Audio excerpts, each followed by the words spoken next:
The vintage chandeliers of the Onyx Room threw amber shadows across the marble floors as Megan Willis navigated between tables with practiced invisibility.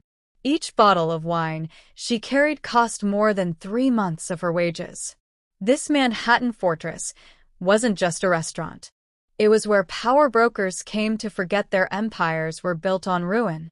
Her black service uniform hung loose on her frame after 10-hour shifts that blurred into each other, the fabric worn thin from countless launderings. Just like her resolve, just like her options, she moved through the dining hall like smoke, pouring water for patrons who never acknowledged her existence, collecting plates from negotiations she was never meant to witness. The night's earnings wouldn't even touch the principal of what she owed the loan shark, and his latest message sat in her apron pocket like a loaded gun. Tick-tock, Megan. Your brother's clock is running out. Her pulse hammered as she approached the cordoned private section where he commanded the room. Calvin Arnold. Everyone at the Onyx Room recognized him. Management cleared the surrounding tables without being asked.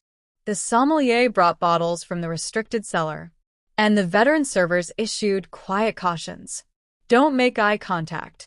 Don't interrupt. Don't exist too loudly. He wasn't merely dangerous. He was inevitability wrapped in expensive tailoring. Tonight, 5 men flanked his position, their awareness sweeping the space with military efficiency. Calvin occupied the center like a dark sun, utterly motionless, his custom suit drinking in the low light as though woven from midnight itself. His face could have been carved from granite, his ink-dark eyes cataloging every detail. When the chef's special preparation arrived at his table, the entire room seemed to contract. Megan was resetting silverware at the neighboring booth when she caught it. A server she'd never encountered before approaching with Calvin's signature dish on a silver-domed tray. But something was wrong with the plating. A faint, oily sheen across the seared meat, an iridescent distortion pooling at the edges that had no place in a dish worth thousands. The chemical shimmer of something lethal. She never imagined salvation and catastrophe could occupy the same breath. Reality slowed to crystalline clarity. The unfamiliar server was 2 strides from Calvin's table. His security detail faced outward. No one else noticed. No one else would intervene. Megan didn't calculate the cost to her brother. She didn't weigh the crushing debt. She didn't consider anything except this singular truth. The only man in New York City with the resources to destroy her loan shark was seconds from death, and with him, the last fragile thread of her survival. Her body moved on pure instinct. She intercepted the tray with a server's graceful efficiency, her professional mask firmly in place.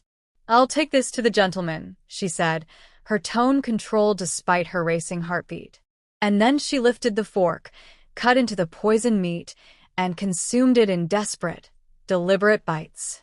This was the moment that rewrote both their destinies.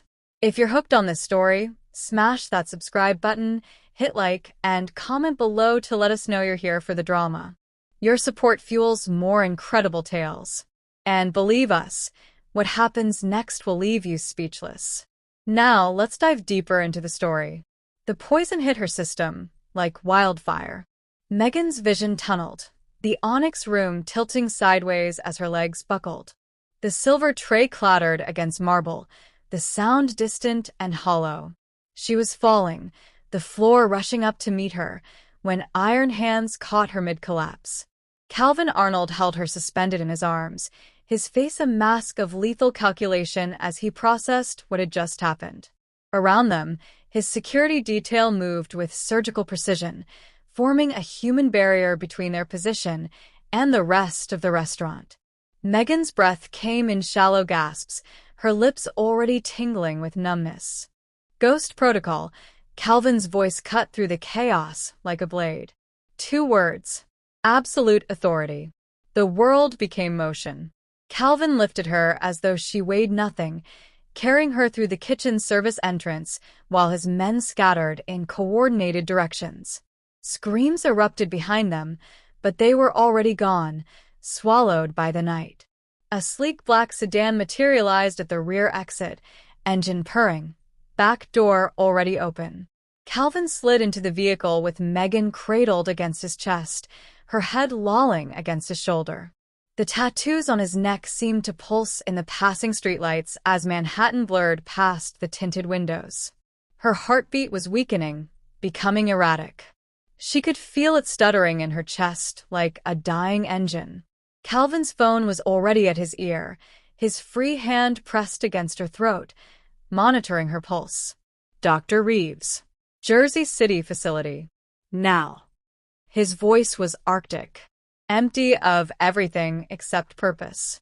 You have 12 minutes to prep for acute neurotoxin exposure. Fast-acting. Possibly organophosphate compound. A pause. Megan heard the tinny panic of a voice on the other end. Calvin's response was surgical in its precision. Save her life, or I'll end yours. Those are your only two options tonight. Choose wisely. The phone went dark. His hand remained at her throat, counting each precious beat. Megan tried to speak, to explain, to ask why he cared, but her tongue had gone leaden. The darkness at the edges of her vision was spreading, consuming everything. Stay with me, Calvin commanded, his voice closer now, almost gentle. You don't get to die yet. Not until I understand why you just saved my life. The sedan accelerated into the night, racing toward Jersey City and whatever waited in the shadows. Drop a comment if you think Calvin will save her in time. And don't forget to subscribe. This story is about to get even more intense. Megan woke to sunlight filtering through floor-to-ceiling windows, the kind of light that only existed in penthouses where the city couldn't reach. Her body felt hollowed out, every muscle aching like she'd been wrung dry and left to cure. The sheets beneath her were Egyptian cotton, softer than anything she'd ever touched. Above her, a ceiling made entirely of exposed steel beams and reclaimed wood stretched toward impossible heights. This wasn't a hospital. This was a cathedral built for one man's solitude. She tried to sit up and failed, her arms trembling with the effort. A sharp breath escaped her lips, and that's when she saw him. Calvin Arnold stood at the windows with his back to her, hands clasped behind him, watching Brooklyn Heights sprawl beneath his domain like a kingdom awaiting orders. Even in stillness, he radiated controlled violence. 18 hours, he said without turning. You've been unconscious for 18 hours. Dr. Reeves said you'd wake today or not at all. He pivoted slowly, his dark eyes finding hers with unsettling precision. Congratulations on choosing survival. Megan's throat felt like sandpaper. What was it? A custom neurotoxin. Organophosphate base, military grade, modified for rapid onset. Calvin moved closer, each step deliberate. Designed to mimic a heart attack within 90 seconds. Untraceable in standard toxicology screens. Expensive. Professional. He stopped at the foot of the bed. Someone wanted me dead very badly. Why did you save me? The words came out as a rasp. His expression remained unreadable. Because loose ends are liabilities, and you just became the most interesting variable in my world. He produced a tablet from his suit jacket, tapped the screen twice, and turned it toward her. Bank statements. Transaction records. Her loan shark's account showing a zero balance with a timestamp from early this morning. Megan's heart stuttered. That's not possible. Your debt no longer exists. Marco Vega received full payment plus 20% interest as a courtesy for his swift cooperation. Calvin swiped to another screen.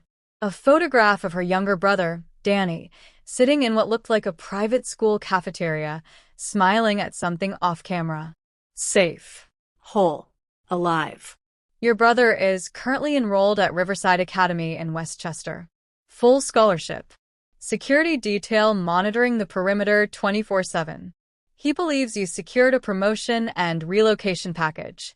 Tears burned behind Megan's eyes, but she refused to let them fall. What's the price? Calvin set the tablet aside, leaning forward with his hands braced against the footboard. The tattoos on his knuckles seemed to writhe in the shifting light. You took a bullet meant for me. That makes you a debt paid in blood, and blood is my currency. His voice dropped to something almost intimate. You're not a hostage, Megan. You're an investment. And I protect my investments with everything I have. The penthouse suddenly felt smaller. Gilded. Beautiful. Inescapable. So, I traded one cage for another, she whispered. Calvin's smile was razor-thin. No. You traded survival for significance. Learn the difference. Comment blood debt if you think Megan made the right choice. Hit subscribe to see what happens when she discovers the truth about who poisoned Calvin. The days blurred into a strange, suspended reality. Megan moved through the penthouse like a ghost haunting her own gilded afterlife. Everything she touched whispered wealth. The marble countertops were hand-quarried from Italy. The art on the walls bore signatures she'd only seen in textbooks. Even the coffee tasted expensive, dark and complex in ways that made her previous life feel like a distant dream. But the penthouse had no visible locks. No chance. No bars on the windows. Just Calvin's men stationed at every exit, polite and immovable as stone. On the third morning, she found him on the terrace, a brutalist expanse of concrete and steel overlooking the East River. The wind carried the scent of salt and distant rain. Calvin stood at the edge, hands in his pockets, watching the city wake beneath him like a general surveying conquered territory. Why did you really save me? Megan's voice cut through the morning air. You could have let me die. Cleaned up the mess. Moved on. Calvin didn't turn. I hate loose ends. Variables I can't predict, outcomes I can't control. He tilted his head slightly, acknowledging her presence without granting her his full attention. You were a loose end. A waitress who saw something she shouldn't have, acted on. Impulse complicated my evening. A pause. Waited with meaning. But the moment you drank that poison, you stopped being a loose end. You became an investment. An investment. Megan stepped closer, her bare feet cold against the concrete. Is that what you call prisoners now? Prisoners don't get penthouse views. Calvin finally faced her, his expression carved from the same unforgiving stone as the terrace. They don't get their debts erased, their families protected, their futures secured. You're not imprisoned, Megan. You're insulated. From what? Life? Freedom? Choice. Her voice cracked despite her best efforts to sound strong. From consequences. He closed the distance between them, and suddenly the terrace felt impossibly small. Out there, you're a target. Anyone who saw what happened at the Onyx room knows you saved me. That makes you leverage. A weakness to exploit. A wound to press. His hand lifted, fingers brushing her jaw with unexpected gentleness. In here, you're untouchable. Megan forced herself not to flinch. And if I want to leave, then you die. No threat in his tone. Just brutal arithmetic. Not by my hand, but by whoever comes for you the moment you step outside my protection. His thumb traced her cheekbone. Your brother stays safe because you stay safe. He thrives because you comply. You'll see him soon, once I'm certain the threat is neutralized.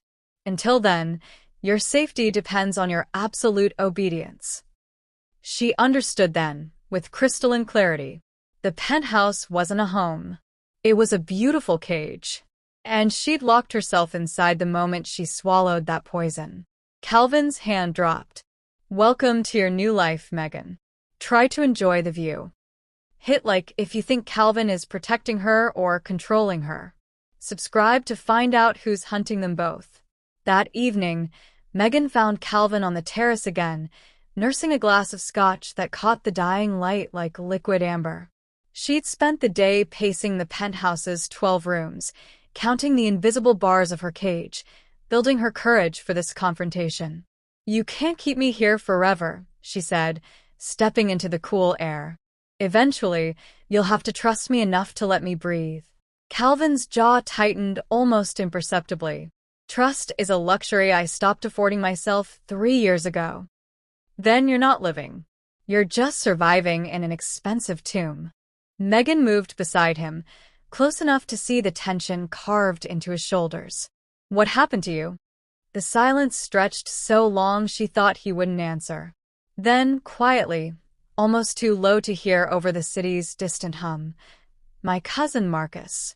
We built this empire together from nothing. 15 years of blood and strategy, watching each other's backs in rooms where one wrong word meant a bullet. His knuckles whitened around the glass. He was the only family I had left, the only person who knew what I'd sacrificed to climb out of the gutter.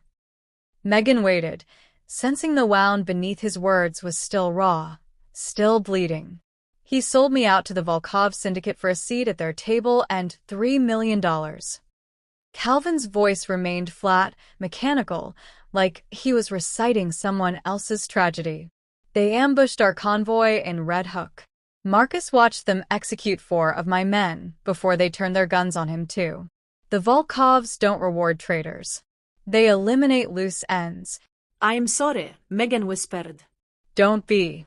I'm not. He finally looked at her, and for the first time, she saw something other than calculation in those dark eyes. Pain. Ancient and carefully contained. He taught me that trust is just another word for vulnerability. And vulnerability is how you die in this world. Then why save me? Why keep me here if you think everyone's a potential traitor? Calvin set down his glass with deliberate precision. Because you had nothing to gain from saving my life. No angle to play, no leverage to extract. You were dying the moment that poison hit your system, and you knew it. His hand found hers on the railing, the contact electric and unexpected. I don't trust anyone in this city, Megan. Not my lieutenants, not my associates, not the people who smile in my face while calculating how to put a knife in my back. His fingers tightened around hers. Except the fool who saved my life by swallowing poison without hesitation. The skyline glittered before them, 1,000 lights promising 1,000 different futures. Maybe, Megan said softly, we're both fools then.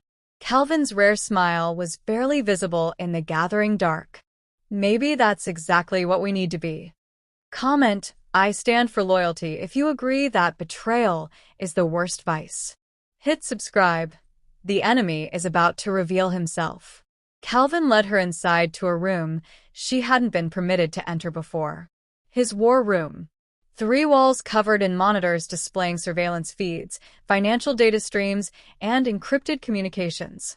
The 4th wall was entirely glass, offering an unobstructed view of Manhattan's glittering skyline. In the center, a sleek table held scattered files and photographs arranged like pieces of a deadly puzzle. His name is Vincent Salerno, Calvin said, tapping a photograph of a man in his 50s. Silver hair immaculately styled, designer suit that probably cost more than a luxury car, smile that belonged on a magazine cover. He looked like he should be hosting charity galas, not ordering assassinations. They call him the curator. Miami-based fine art importer. Gallery openings in South Beach. Private auctions for collectors with questionable taste and unlimited funds. Megan studied the photograph. He doesn't look like someone who poisons people. That's the point. Calvin pulled up another image on the central monitor. Salerno at an art exhibition, shaking hands with a senator. Another photo showed him boarding a yacht.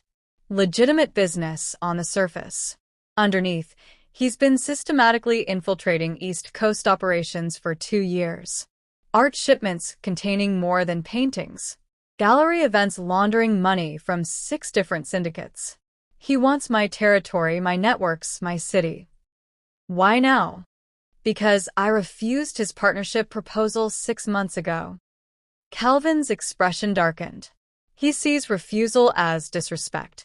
Disrespect demands retribution. He swiped to a new file. Security footage from the Onyx Room's kitchen, time-stamped the night of the poisoning. A young man in chef's whites, nervous hands preparing Calvin's signature dish.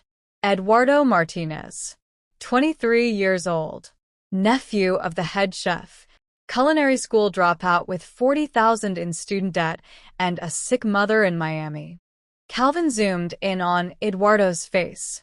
The fear was visible even through the grainy footage. Salerno's specialty is finding pressure points. He offered Eduardo 200,000 to add a special ingredient to my meal. Threatened his mother if he refused. Megan's stomach turned. Where is he now? At the bottom of the Hudson. Calvin's tone carried no remorse. He made his choice. He was terrified. Exploited. He was a weapon pointed at my head. I don't negotiate with weapons. Calvin pulled up another document, this one marked with red priority flags. Salerno's network identified you within 6 hours of the incident. They know your name, your brother's location, your entire history. You're classified as a high-value target. He turned to face her fully. If you leave this penthouse, you won't make it 3 blocks.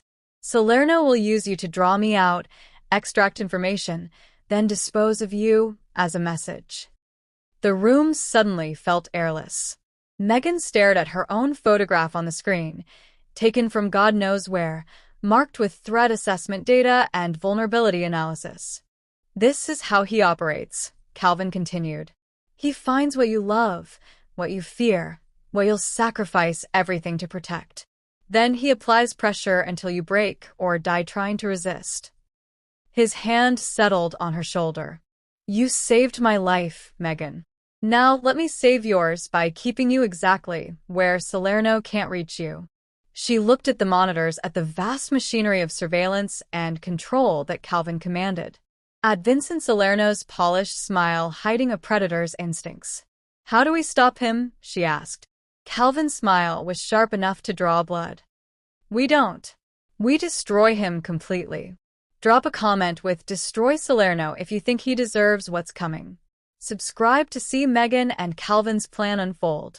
Late that night, Megan sat curled on the leather sofa in Calvin's study, watching the secured tablet with trembling hands. Live footage from Riverside Academy showed Danny in the common room, laughing at something another student said. He looked healthy. Happy. Safe in ways he'd never been when they'd shared that cramped apartment in Queens, when she'd worked double shifts just to keep the lights on and his stomach full. Tears blurred her vision. She'd sacrificed everything to keep him alive, and now here he was, thriving in a world she'd bought with poison and blood. The weight of it crushed her chest until she couldn't breathe. He's doing well. Calvin's voice came from the doorway, quiet and careful. He moved into the room like he was approaching something fragile, settling into the chair across from her. The usual armor of control had cracked, revealing something raw underneath. His teachers say he's excelling, making friends. He asked about you yesterday. What did you tell him? Megan whispered. That you're building a better life for both of you. That you're safe. Calvin leaned forward, elbows on his knees, hands clasped. It's not a lie. Isn't it? She looked up at him. I'm trapped in a penthouse, hunted by a man who turns people into weapons, bound to you by debt and blood. What part of that is safe? Calvin's jaw worked silently. When he finally spoke, his voice was stripped of its usual certainty. I can't lose anyone else. The confession emerged like something torn from him against his will. Marcus's death broke something in me I didn't know could break. I stopped sleeping, stopped trusting, built walls so high nothing could reach me. His dark eyes found hers. And then you swallowed poison meant for me without hesitation, and those walls came down like they were made of paper. Megan's breath caught. I need you safe, Megan. He stood abruptly, pacing to the windows as if proximity made the words too dangerous. Not because you're an investment or leverage or any of the calculated reasons I told myself at the beginning. He turned back, and the vulnerability in his expression was devastating. I need you safe because I want you. Because the thought of Salerno getting his hands on you makes me want to burn Miami to the ground. She rose slowly, crossing the space between them. Calvin, don't. He raised a hand, but she caught it, threading her fingers through his. The contact sparked like touching a live wire. "You're not the only one who's afraid," she said softly. "I'm terrified of what this means, of what I'm becoming, of how much I need you, to be real." His free hand cupped her face, thumb brushing her cheekbone. "It's real. God help us both, it's real." The kiss was inevitable, desperate. A collision of two people who'd survived too much alone finally admitting they didn't have to anymore. His hands tangled in her hair, her fingers clutched his shirt, and for one perfect moment, the danger outside ceased to exist. When they broke apart, foreheads pressed together, Calvin's whisper was barely audible. "No more cages. We face this together." "Together," Megan agreed. Hit subscribe if you believe people like Calvin, who protect those they care about, deserve a second chance. Only heartless manipulators won't subscribe.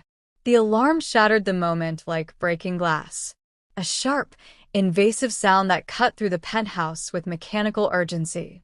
Calvin pulled away from Megan instantly, his entire body shifting from vulnerability to lethal focus in a heartbeat. He crossed to the war room in 3 strides, Megan following close behind. The monitors blazed with red alerts. "Security breach. Riverside Academy. Perimeter compromised." No.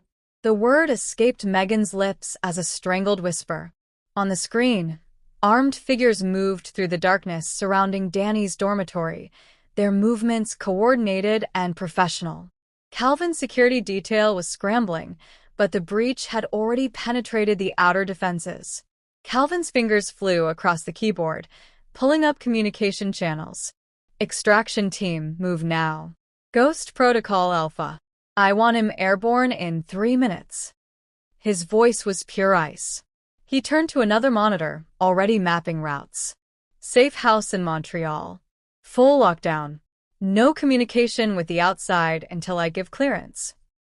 "Montreal?" Megan's voice cracked. "That's the only way to keep him alive." Calvin continued typing, his jaw set in granite. "Salerno found the weakness. We relocate permanently, establish new identities, cut all previous connections. Your brother disappears completely." No.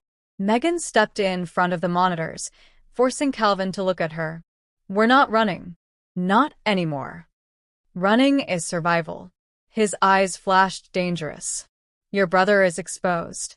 Every second we debate this, Salerno gets closer. And then what? We run to Montreal, then Copenhagen, then Tokyo? How many cities before we admit we're just delaying the inevitable?" Megan's hands curled into fists. "Salerno won't stop. He'll keep finding us, keep applying pressure, until he breaks us completely." Calvin's expression darkened. "What are you suggesting? We go on offense." She moved to the table, pulling up the Onyx Room files. "Salerno's operatives are embedded in the restaurant. Staff who've been bought, managers who look the other way, suppliers who smuggle more than food. I worked there for 2 years. I know the patterns, the schedules, who talks to who." Her fingers stabbed at the screen. "Put me back in that uniform. Let me gather evidence while they think I'm just another frightened waitress who survived something she shouldn't have." "Absolutely not." Calvin's refusal was immediate. "You walk back into the Onyx Room. You're dead within an hour." "Not if they think I'm broken. Traumatized. Back because I need the money and have nowhere else to go." Megan met his gaze steadily. "Salerno's people will watch me. Maybe even approach me. I can wear a wire, document everything, give you enough evidence to dismantle his entire local network." "You're talking about making yourself bait. I'm talking about ending this." Her voice dropped, urgent and fierce. "Danny can't live in hiding forever. Neither can we. This is the only way to cut off the head of the snake." Calvin stared at her for a long moment, calculation warring with something that looked dangerously like fear. Finally, he exhaled slowly. "We do this your way, but I have the kill switch." He pulled her close, his hand gripping the back of her neck. The moment anything goes wrong, my team extracts you. And don't be a fool if they make you run. I'd rather lose the operation than lose you. Megan nodded against his chest. Together, remember?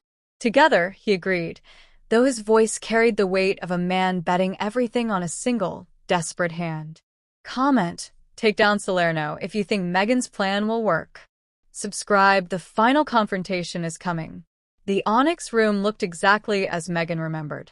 Crystal chandeliers casting fractured light across marble floors, the scent of expensive wine and old money hanging in the air like perfume. But everything felt different now. She wasn't invisible anymore.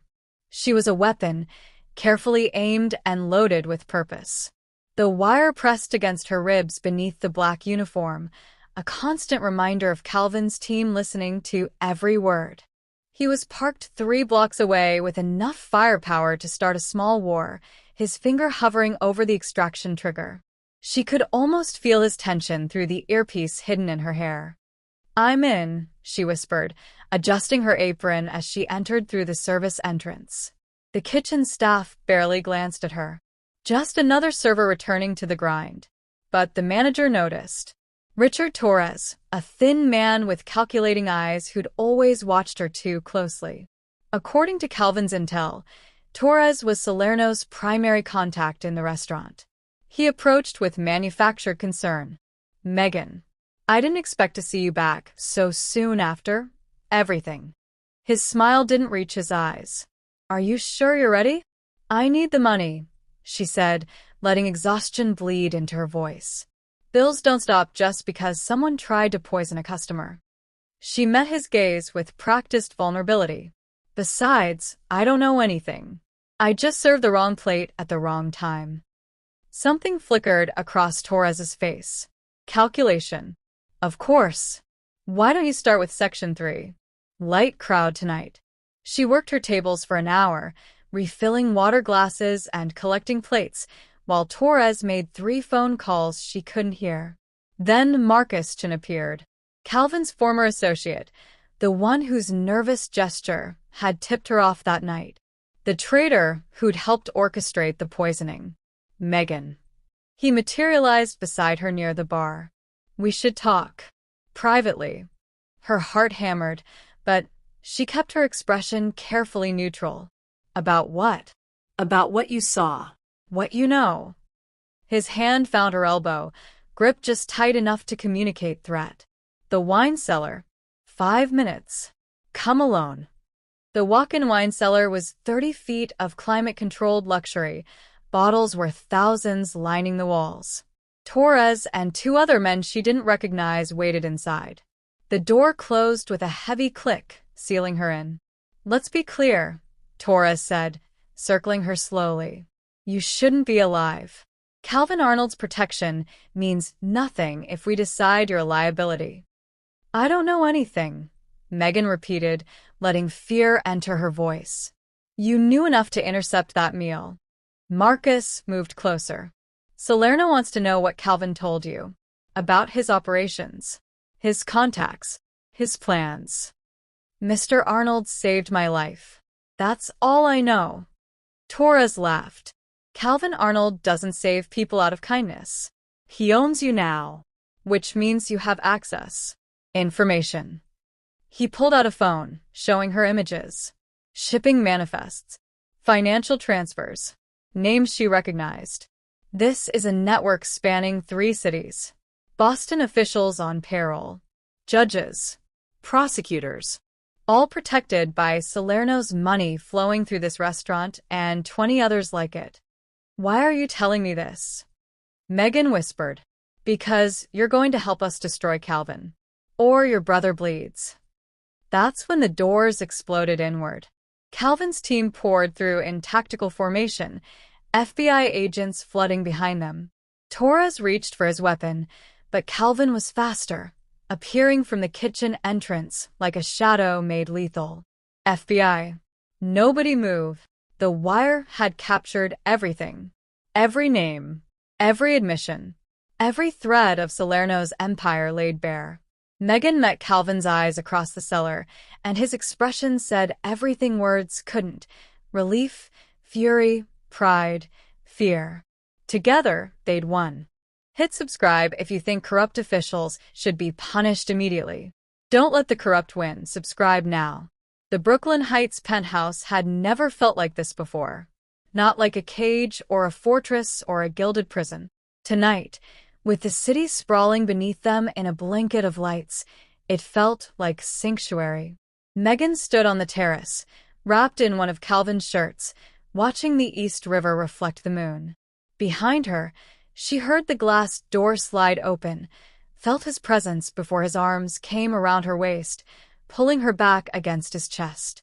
"It's done," Calvin said quietly.